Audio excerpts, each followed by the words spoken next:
Okay. It says, the devil had been thrown out of heaven because he came proud and wanted to be like God. He wanted to be like God. He knew he was powerless to fight against an almighty God in heaven.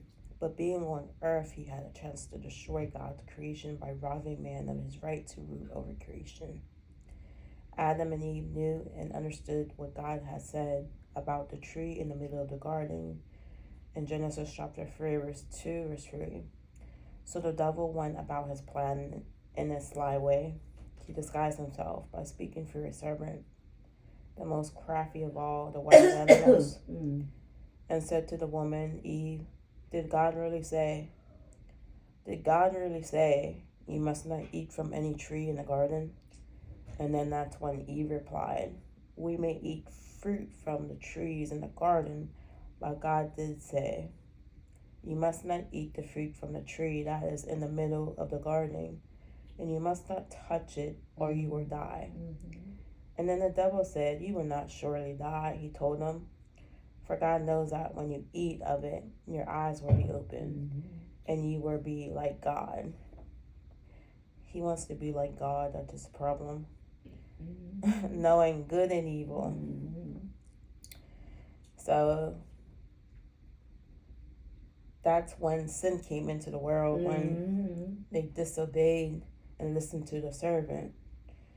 When the woman saw that the fruit of the tree was good for food and pleasing to the eye and also desirable for gaining wisdom, she took some and ate it.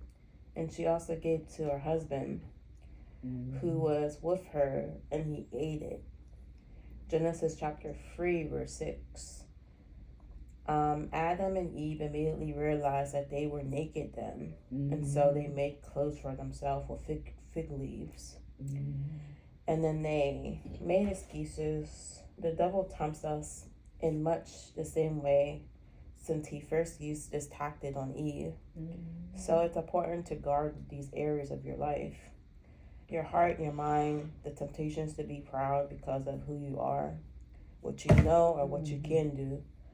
Your eyes, the temptation to have whatever you see. In your body, the temptation to let your body have anything at once. The Lord came down to walk in the garden with Adam and Eve that afternoon. And when they heard the Lord, they quickly hid themselves because they were afraid and felt ashamed. But God knew where they were. He also knew what they had done. And when God asked them if they had eaten of the forbidden tree, they made excuses instead of being truthful. The excuses Adam and Eve made were, Adam said, the woman you put here with me gave me some of the fruit, in Genesis chapter 3, verse 12. And then Eve said, the serpent deceived me, Genesis chapter 3, verse 13. And that punishment for their disobedience was Adam would have to work very hard for his food, because the ground would be cursed with weeds. See Genesis chapter 3, verse 17, verse 19. Eve would have a lot of pain being pregnant. When women give birth to children, they go through a lot of pain. Hard. The ground would be cursed with weeds. See Genesis 3, verse 17, 19.